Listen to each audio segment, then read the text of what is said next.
Thank you for coming to 15 Hatfields for the 2013 Customer Experience Competition Final.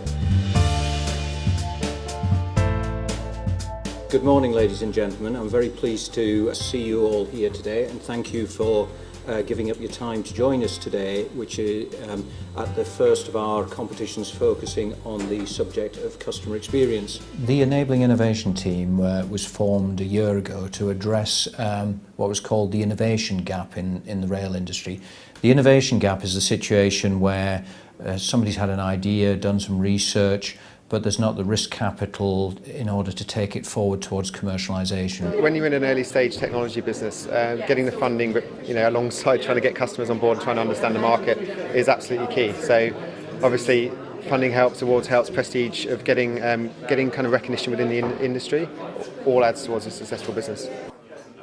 Well, customer experience, or improving customer experience, is one of the most important challenges for the rail industry today. It's one of the 4 key areas identified in the rail technical strategy. It impacts on millions of people on a daily basis, and we wanted to see what ideas there were out there to try and improve the experience for both passengers and freight customers. We used an open innovation process to try and reach out beyond our usual supply chain and beyond the UK to try and find the best ideas to address those challenges. Out of 111 entries, only 16 made it to the live final event. 3 main areas had been identified for the challenge, with 6 of the finalists competing for the regular rail passenger challenge. It was a very good audience and some very interesting ideas, and hopefully ours figures. Well, I thought very generous audience, of course, but no, we're really pleased. I think we got a good chance in 10 minutes to express what we do, the sort of scale of the challenge, so we're very pleased, I think.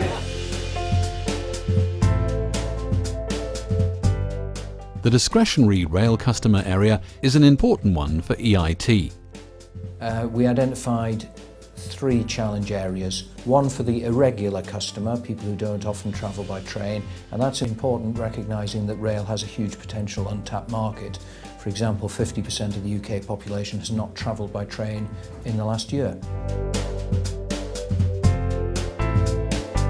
The third area, identified for the 2013 Rail Customer Experience Competition, was for freight customers.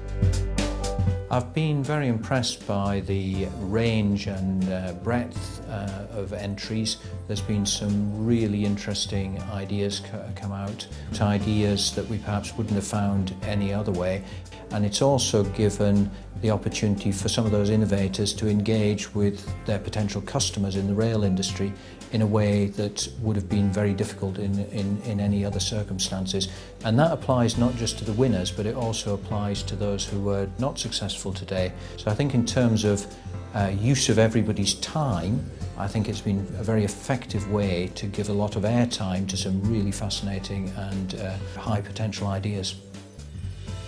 If I was asked to give advice to people looking to enter the rail industry with their innovation, first and foremost is to understand the challenges that the industry is facing so that you can match your proposition to that. I think it's a great opportunity for us to do 2 things. First of all, realise the state of the art in terms of innovation and technology in the rail industry, 1. And 2, we need to understand where the industry's direction is for the future. Ideally, you would want to have a friendly face within the rail industry, somebody that can point you in the right direction. So the advice I would offer is simply come and talk to the Enabling Innovation Team, and we'll see if we can help you.